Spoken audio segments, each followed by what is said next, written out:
Hola, hola, muy buenos días. Ya estamos al aire con tu podcast mañanero por Radio Misionera HN. Prepárate para comenzar el día con alegría, palabra de Dios y una dosis de fe que transforma.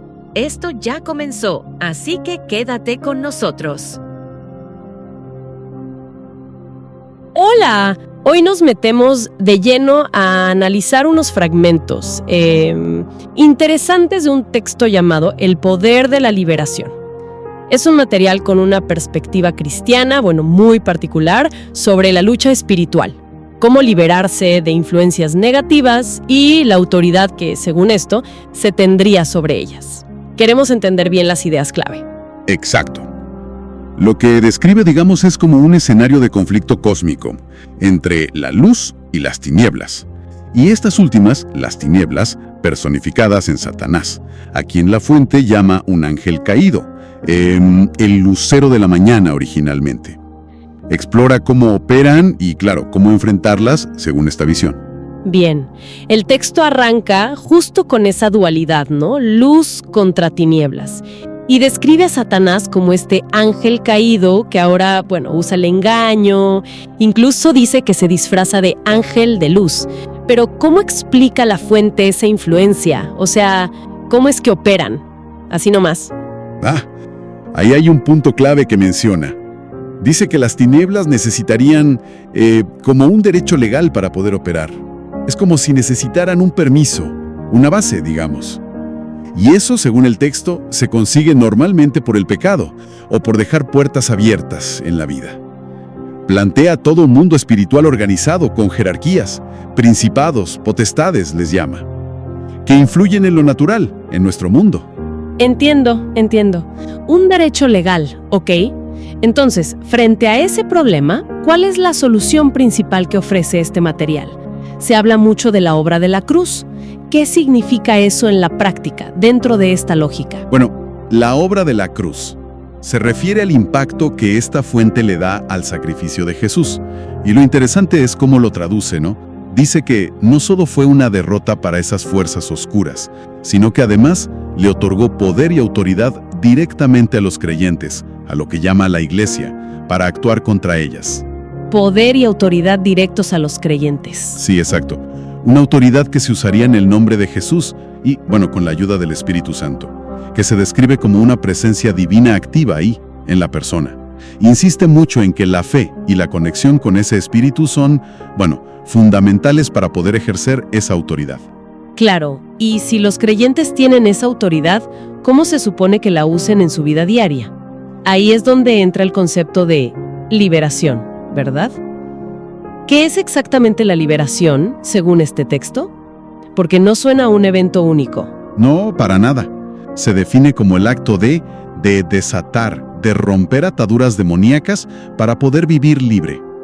Es más, lo presenta como un ministerio clave, una señal de los creyentes, y lo llama el pan de los hijos. El pan de los hijos. Sí, esa frase sugiere que es algo básico, necesario, continuo, como un mantenimiento espiritual, para no caer de nuevo bajo esas influencias. El objetivo final, según el texto, es claro: quitar obstáculos espirituales para poder conectar genuinamente con Dios. Volviendo a eso de las puertas abiertas y el derecho legal, eso me parece central. ¿Da ejemplos concretos la fuente? ¿Cómo se abrirían esas puertas? ¿Qué son esos puntos de contacto? Sí, son justamente las formas en que, según esta visión, se consigue ese derecho o acceso. Y es bastante específico, Lista varias cosas, desde traumas fuertes de la niñez, como abuso, abandono, hasta meterse en temas de ocultismo, leer cartas, la ouija, esas cosas. Ajá. También habla de la falta de arrepentimiento real por pecados, e incluso algo que llama maldiciones generacionales. Maldiciones generacionales, como cosas heredadas. Exacto. Patrones negativos o pecados que, según el texto, se arrastran de los antepasados. Y fíjate qué curioso, también menciona las palabras corrompidas, o sea, hablar mal, chismes y hasta la falta de amor como cosas que facilitan esa entrada. Wow, es amplio el espectro que plantea. Entonces, frente a todo eso, ¿qué camino propone el texto para lograr y mantener esa libertad? Describe un proceso bastante estructurado. Empieza con lo que llama un arrepentimiento genuino, confesar los pecados, aceptar a Jesús. Luego, pone mucho énfasis en usar activamente esa autoridad espiritual que se supone recibida, para, literalmente, echar fuera influencias y cortar ataduras. Activamente. ¿Cómo? Bueno, un paso muy particular es la renuncia explícita a esas herencias negativas familiares, las maldiciones generacionales, que incluye hasta pedir perdón por los pecados de los ancestros, según indica. ¡Qué fuerte eso! Sí, y al final, hasta da como una guía de autoliberación, con oraciones, pasos prácticos, como invocar la sangre de Jesús para protección y pedirle al Espíritu Santo que llene los vacíos que queden, digamos. Fe en Jesús, la liberación como un proceso continuo, casi diario, las diversas puertas de entrada para influencias negativas y los pasos concretos que se proponen para alcanzar la libertad.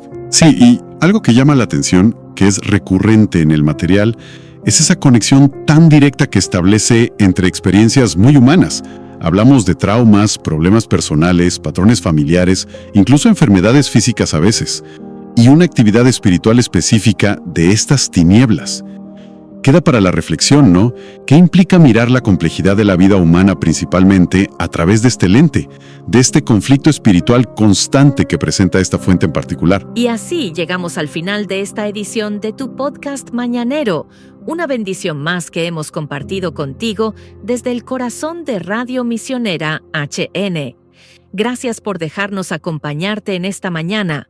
Recuerda que cada día es una oportunidad para crecer en la fe, vivir con propósito y confiar en que Dios está en control. Nos despedimos, pero no sin antes recordarte que en Radio Misionera HN seguimos transmitiendo esperanza las 24 horas del día. Sintonízanos, comparte y sé parte de esta misión de amor. Nos reencontramos en la próxima edición de tu podcast mañanero, aquí por Radio Misionera HN, la voz que edifica tu vida. Gracias por acompañarnos en tu podcast mañanero, aquí en Radio Misionera HN. Recuerda esta promesa: el gozo del Señor es mi fortaleza. Nehemías 8:10. Nos escuchamos en el próximo episodio. Que Dios te bendiga y te acompañe en todo momento. Recuerda seguirnos en nuestras redes sociales, Facebook, Instagram, YouTube y TikTok como Radio Misionera HN. Allí compartimos palabra viva, oración y más contenido que edifica tu fe. Radio Misionera HN, donde nuestra misión es alcanzar a los pueblos no alcanzados.